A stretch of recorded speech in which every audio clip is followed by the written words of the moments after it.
Do you know that feeling when the world is smiling at you and you're smiling back? That is the feeling of financial freedom. And that's exactly what we are going to be talking about today.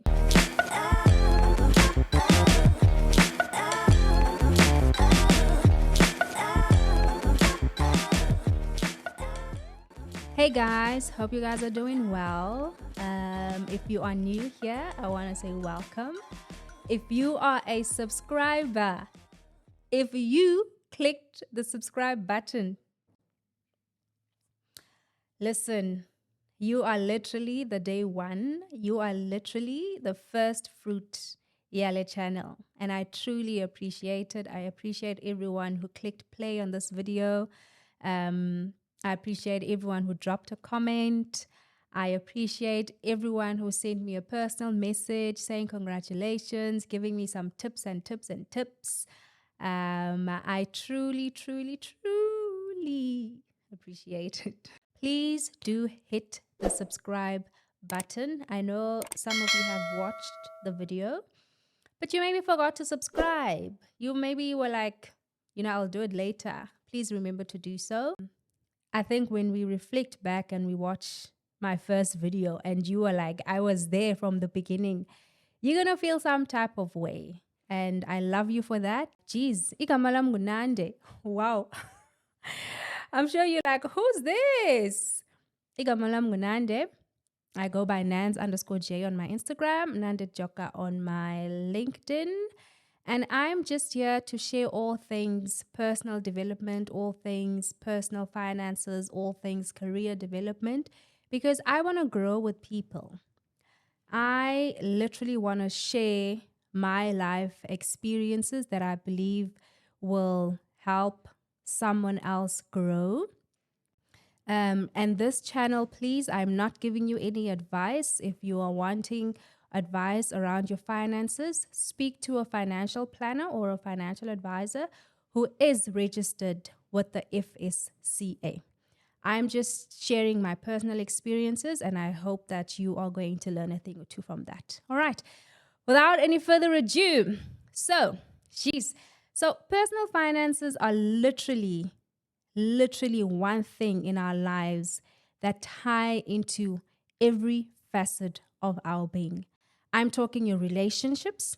I'm talking your mental health. I'm talking your physical health. I'm talking your emotions. Literally everything in your life is affected by finances one way or another. I remember a time when I was actually sharing this with my pastor the other day around the fact that if I didn't have money, like you would know that, I get this. You see, this month she doesn't have money, because my moods were determined by whether I had rands in my bank account or not. So if I didn't have rands in my bank account, my mood would literally be off. I would be sad, I would be angry, I would be grumpy, I would have, it was just, you wouldn't want to be around me, basically. But I outgrew that. I reached a point where I was like, first of all, how did I get here? How did I get to a point where I feel sad all the time because I don't have money? I had to go back, trace my steps, and be like, what did I do? What decisions did I make that literally contributed to me living from paycheck to paycheck, that literally contributed to me living from hand to mouth? So I literally had to trace my steps back. And one of the things I did for myself at the time was going back to my bank statements. Now, story time. Let me give you a bit of a story time. A few years ago, I started my first role in the corporate environment, and I was a financial planner, right? Now, if you are in the financial planning industry, you have to have a car because you have to go see clients. You literally have to be mobile, right? So in that year, I decided to buy my first car, and bought the car, got the car insured, and it was just great. That was one of the first financial decisions I took, buying my first car. So I remember not even actually sitting down and calculating how much I earn, how much comes into my bank account, what are my current expenses, because the only thing actually that was an expense was my rent. And I can tell you now, because it was a long time ago, I was netting around 16,000 after deductions, right? So I'm like, my rent is the apartment I was renting was just 3,500. I can maybe get a car that I can pay like maybe 4,000 or 5,000, and I'm good to go. So go car shopping, send my details to the vehicle financing department. This lady phones me. She says, "You're looking for a car? I got your contact details from my pastor actually helped me buy the car at the time. I got your details from Mr. T. Yes, what car you're interested in?" I tell her, "No, I've already found a car." And then she says, "Okay, send me these details, and then I'm going to do the vehicle financing for you." Sure, I send her everything. She does the vehicle financing. I'm approved for the car. Next thing I have to get, obviously, is insurance, because the car can't leave the dealership without insurance. So I get a call from another broker. I got your details from so-and-so. Are you looking for insurance? Yes, I am. Quotes me on the insurance. The premium was about 1,000 Rand. Now I'm excited. I'm not shopping around for a cheaper premium. I'm like, man, I need to get my car. I need to get my car keys and drive the car out of that dealership, right? I was so excited that I never even gave the sales lady, a chance to actually put a bow around the vehicle. Because I was so excited. She never even put that little board that says, "Congratulations, Miss So-and-so." I was just like, man, let me know. When can I come fetch the car? My insurance is sorted. This and this is sorted. I've signed the contract. When can I come and get my car? So the lady phones me. She said, "Okay, everything is finalized now. You can come and get your car keys." Sure. I'm sure some of you know that feeling. I was so excited. I was so excited to own my first car. And I went and I fetched the car, and I remember actually even giving the car a name. Her name was Grace, because that year everything was just grace in abundance. Like we were just flowing in grace, right? So I fetched the car, drove the car for a couple of months. Now, while driving this car, in that period, I'm making other financial decisions, right? I remember taking out a credit card. I remember taking out a clothing account. Yeah, I had these 3 accounts. I had the vehicle financing account. I had a clothing account. I had a credit. Don't ask me why I had a credit card. Do not ask me. Foschini account, I can explain. I'll do that with another video. So I had these 3 commitments. So during the course of the year, I'm like, man, something is not right with my finances, because I had reached a point where I couldn't tithe faithfully. I had reached a point where I couldn't afford the things I wanted to buy. Like I couldn't spend spontaneously. I was literally living from paycheck to paycheck. So I had to go back to my bank statement and see, what is it that's going off my account on a monthly basis? What am I spending on? And first thing that literally was a light bulb was my car insurance. I was like, how am I paying 1,000 Rand for vehicle insurance? Yes, granted, this is my first car, but I've owned my license for a couple of years. I've never had any accidents. I'm used to driving. So why is my insurance premium so high? So I was like, okay, you know what? We're going to make some financial adjustments here, because something, some way, I like it's not coming together. So I'm like, okay, let's shop around for a cheaper premium. But while we're shopping around for a cheaper premium, how about we cancel this one? And at the time, that decision made sense, because I was like, first of all, I'm not going to be in a car accident. second of all, I'm not going to bump anyone else's car. Third of all, my car is not going to be stolen because I've laid hands on the car. When I bought the car, I took it to my pastor's house. They prayed for the car. They were very happy for me. So why, like, nothing is going to happen to my car during this period of me hunting for cheaper premium. So I cancel my car insurance. A month goes by. We're good. And during that month, I'm actually getting calls from brokers, short-term insurance brokers trying to sell me insurance. And I'm like, no, I'm fine. I'm still shopping around for a cheaper premium. If I'm interested, I'll let you know. Month goes by. Second month goes by. Third month, the exact thing that I did not foresee, Murphy's Law.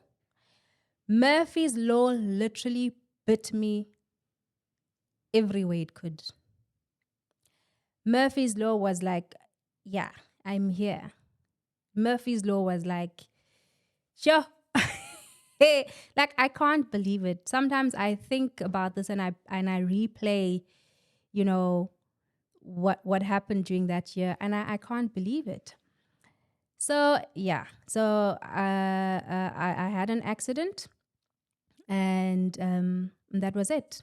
The car was literally a write-off. There's nothing I could do. Well, there is something I could do because I tried fixing the car, but it was just not happening. So that one financial decision I made of canceling my car insurance literally set me back many months because I couldn't write off the car because I had to settle it first before the car is written off.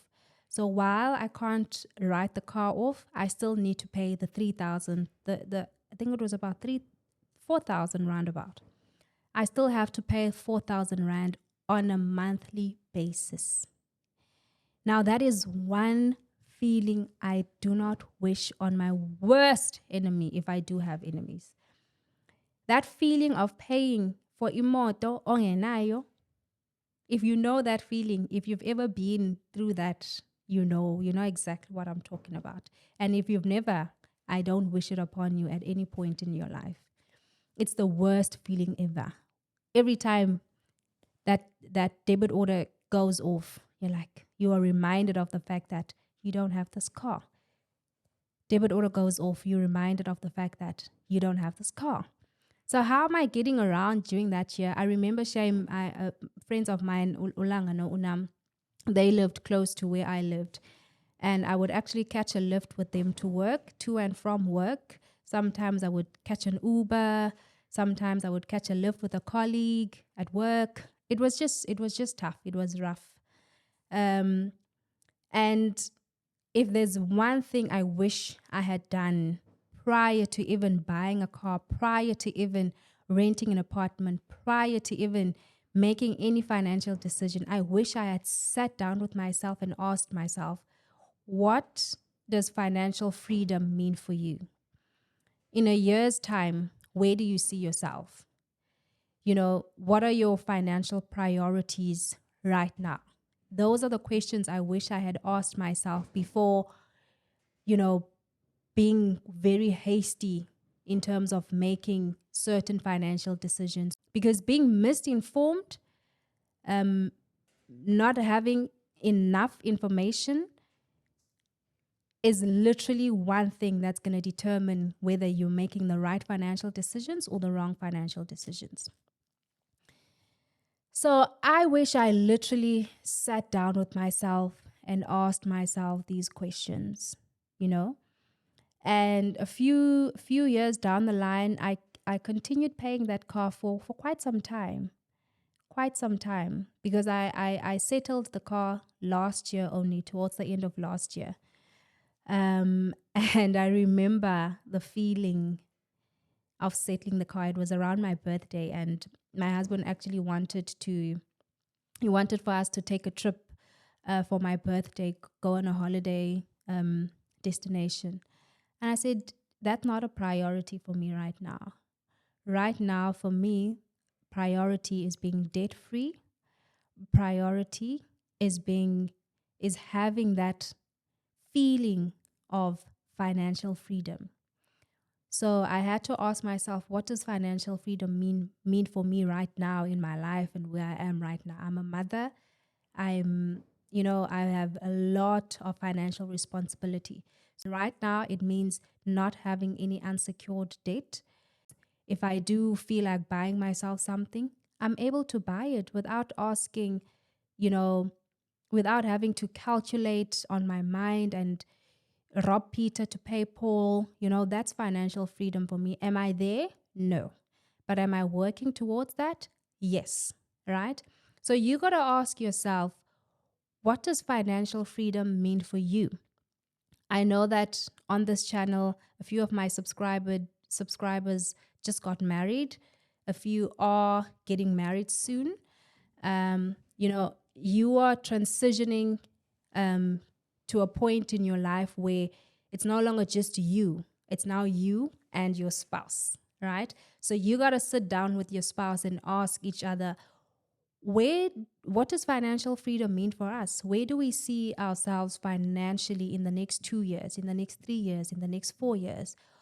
Are the decisions we are making today going to help us reach those goals, or are they going to set us back? Is a priority for us right now going on a honeymoon, or is a priority buying a house, for an example? Is a priority right now, whatever thing that you might define as a luxury, is that a priority right now? Or are you at a point in your life where you're like, I need to invest more, I need to settle my debt, I need to, So you got to ask yourself. And once you have defined financial freedom for yourself, you're then able to sit down and prioritize. You're then able to sit down and calculate, okay, we're going to buy a house, that means a bond. We're going to buy a car, that means vehicle financing. We maybe want to have a child in the next year or two. That means diapers, that means school fees, that means daycare, that means a nanny, that means, I know, I've been there, So you got to, once you've defined financial freedom, then you're able to prioritize, right? So, and I know that the term budgeting is one thing we maybe use very loosely, right? But I feel that if there's anything you want to get right prior to you setting your financial goals, get the budgeting right. If there's anything, get the budgeting right.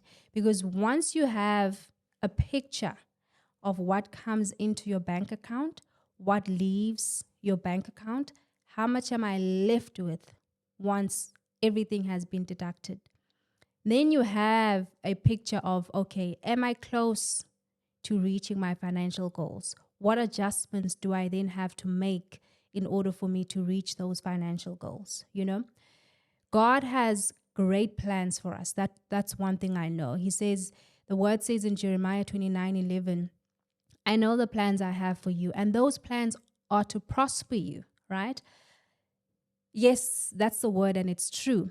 But you have a sense of responsibility then to make decisions that are not necessarily going to allow God to prosper you. But if God entrusts you, for example, with 100,000, what are you going to do with that money? Are you going to go out and splurge, or are you going to invest the money? So you also have a sense of responsibility. Once God blesses you with finances, you have a sense of responsibility to make the right. You are literally a steward of those finances, right? So what decisions are you making with those finances, right? So those are the two things that if you've taken anything out of this conversation, or if you've taken anything out from what I've shared today, these two things. What does financial freedom mean for you? What does financial freedom mean for your unit in your household? That is yourself and your spouse, or your partner if you're not married. What does it mean for the both of you? What does it mean for your children? Are you working towards that? So I hope that I've been speaking for 30 minutes, I think. I hope that you really take a moment, man. I really want you to take a moment right now after you're done with watching this channel. And if you are currently doing that, great. You are on the right path. But if you're not, I want you to take a moment and literally sit down with yourself. Go onto your banking app. These days, you don't even need to print your statement. Or if you are the kind of person who wants to print and highlight, do that. Sit down, ask yourself, what are the decisions I am making currently around my finances that are contributing to my mental health, my physical health, my relationships, and are those decisions contributing positively or negatively? Finances are literally the one thing that determines whether you have got a good quality of life or a bad quality of life. So I want you to do that for yourself. I want you to sit down, pour yourself a cup of something, literally go through your finances, sit down with your partner, sit down with your spouse or whoever.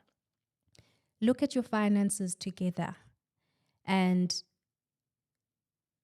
ask yourselves, what does financial freedom mean for us? And trust me, once you have done that, you are a step closer. You are literally a step closer to achieving your financial goals. You are literally a step closer to being debt-free if one of your goals is paying debt. I know, for example, my sister and I this year are on a journey of literally cutting everything unsecured debt. We are literally on that journey. We've decided to have a debt stock file where we both contribute a certain amount, on a monthly basis. In 6 months' time, I'm going to take the lump sum and pay whatever I need to pay. In the next 6 months, she's going to take the lump sum and pay what she needs to pay, And that money is not just going into a transactional account. It's actually going into an investment account. So we're not just putting money there and it's not making anything for us. We're putting that money in an investment account and we're getting interest. So by the end of 6 months, we get our capital and we get the interest, right? So that's one of our strategies. So you got to sit down and strategize. You got to sit down and see what's going to work for you. If you reflect next year, January, around this time, are you going to be patting yourself on your shoulder, or are you going to feel like, man, yeah, no, the paizile again, Are you going to be like, I'm a step closer to achieving financial freedom, or are you going to be like, I just went and messed up again, So I want to journey with you. I want you to actually write down what your commitment is on the comment section. Are you committing to budgeting? Are you committing to sitting down and going through your bank statement and actually calculating what's coming in and what's going out? And put down on the comment section, what are you committing to? We are all here to grow together. We're all here to learn from each other. And at the end of the year, when we post the last video, I want you to feel like, man, this video really helped me. That's the feeling I want you to have. That feeling of the world smiling at you, I want you to have that feeling at the end of the year, right? So yeah, don't forget to subscribe to the channel. Don't forget to like. Don't forget to share, please. If this is the kind of content that you feel is going to help your peers, please do share it. Let them share it with their peers and their peers and their peers and their peers. And I'll see you guys on my next one. Bye.